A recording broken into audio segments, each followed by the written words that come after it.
Bonjour, bienvenue dans cette capsule consacrée à la Ford Motor Company, une entreprise fondée en 1903 par Henry Ford et qui dès 1914 sera un des principaux constructeurs d'automobiles au monde.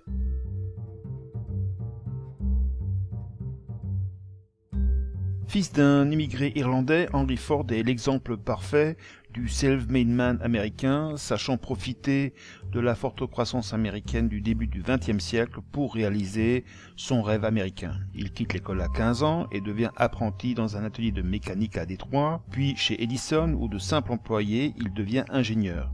Là, il profite de l'effervescence et des dynamismes nés de la seconde industrialisation qui se développe à partir des années 1880 grâce à de nouvelles sources d'énergie comme l'électricité et le pétrole. En 1903, à l'âge de 40 ans, il fonde sa propre entreprise, la Ford Motor Company, au capital de 100 000 $. Mais ce n'est qu'en 1908, après plusieurs tentatives, qu'il lance le modèle qui assurera sa réussite, la Ford T. Un véhicule fruste et robuste au prix de 825 $ pour la version de base, soit environ l'équivalent du salaire d'un enseignant américain. En 1910, à la veille de la Première Guerre mondiale, il produit déjà 32 000 véhicules.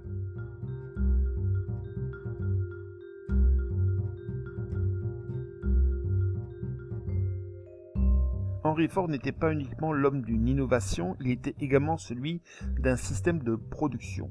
Son objectif était de construire une automobile parfaitement standardisée aux pièces interchangeables. En effet, la standardisation devait permettre l'abaissement des coûts de production et donc la fabrication d'une automobile accessible au plus grand nombre.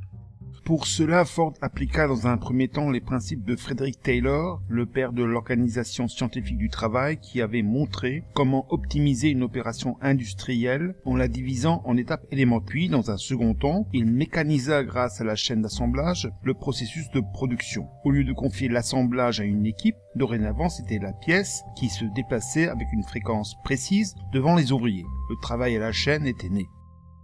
D'autre part, pour fixer, voire clientéliser sa main-d'œuvre, Ford institua la journée de 8 heures à 5 $, alors que la paye habituelle d'un ouvrier non qualifié ne dépassait pas 2,5 $ pour 9 heures de travail.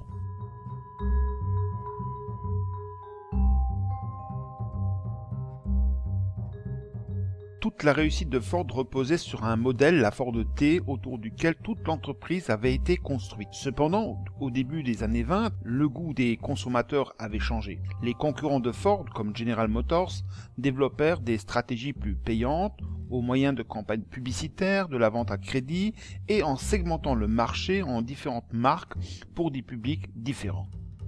Par ailleurs, le jeudi 24 octobre 1929, un krach boursier à Wall Street, la bourse de New York, provoque une crise économique sans précédent qui déstabilise l'ensemble des économies occidentales. Cette crise se caractérise par un effondrement des échanges et de la consommation entraînant pour des entreprises comme Ford une situation de surproduction et de grandes difficultés financières.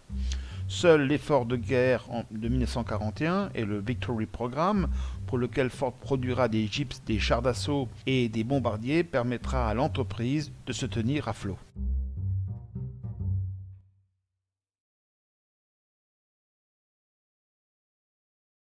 Après la Seconde Guerre mondiale, la Ford Motor Company est dans une situation critique. Les modèles sont vieux et la société perd plusieurs millions de dollars par mois. La société entreprend alors de se réorganiser et de se décentraliser pour lui permettre de faire face à une concurrence de plus en plus féroce sur le marché de l'automobile. Concurrence à la fois des entreprises américaines, mais également à partir des années 70 des entreprises européennes et japonaises. Dorénavant, la croissance de la société ne repose plus uniquement sur le marché américain, mais sur la conquête de nouveaux marchés dans le monde, l'Europe, mais également l'Asie.